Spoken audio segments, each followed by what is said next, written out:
ကဲတကယ်ချင်းတို့ထမင်းလေးစားအောင်ဒါလေးက9စီပြန်လေးဒါတော့မြစ်တို့စရာပစွန်းရဲ့ကြော်ပစွန်းရဲ့တော့ပြီးရေမချတာကိုအဆက်လေးချက်ထားတာထမင်းစားလက်ဆေးပြီးသားနော်ကပြောင်းနေအောင်ဆေးပြီးသားငါးလေးနဲ့ခရမ်းညင်သီးလေးနဲ့အရေးကျဲလေးစားကြတယ်ချက်စားတာငါးလေးနဲ့အဲ့လိုလေငါးလေးထက်အဲ့လိုကစွန်းရွက်လေးနဲ့တော့ပြီးလေးနဲ့ပြီးတော့ကြတော့ဒီမှာလူလေးနဲ့လူလေးနဲ့လူလေးနဲ့ဒီလိုများလေးနဲ့လိုက်ရနော်နေပြီးလို့ရှိရင်ဒီလိုလေးထည့်ပြီးဟောစား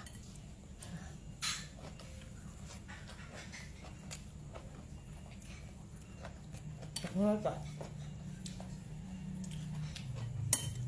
ကြည့်ကြညညလုံးမရှိတော့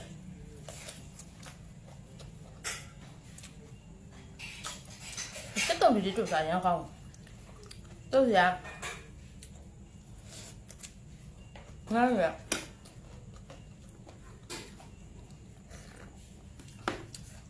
တက်တော့ဒီလေးပဲတို့စားရတော့ဟုတ်စားကြည့်လိုက်အော်မကောင်တက်တော့ဒီလေးပဲတို့စားမှာ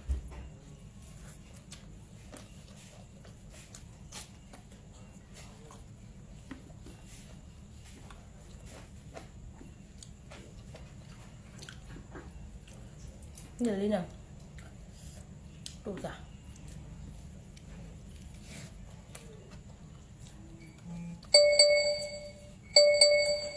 အားလုံးစား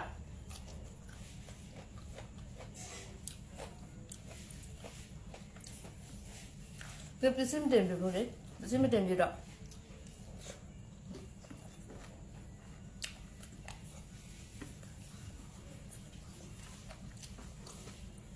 ပစ္စည်းမတင်ပြတော့စားအတကုံစားပန်းပေါင်းနော်ရှေ့ကတော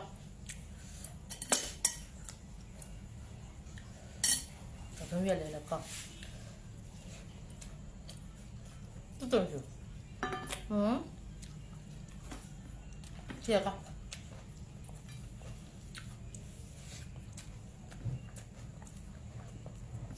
မနေ့မိုးလင်းပါစားမယ်စဉ်းစားရတယ်စားပဲစားကြတော့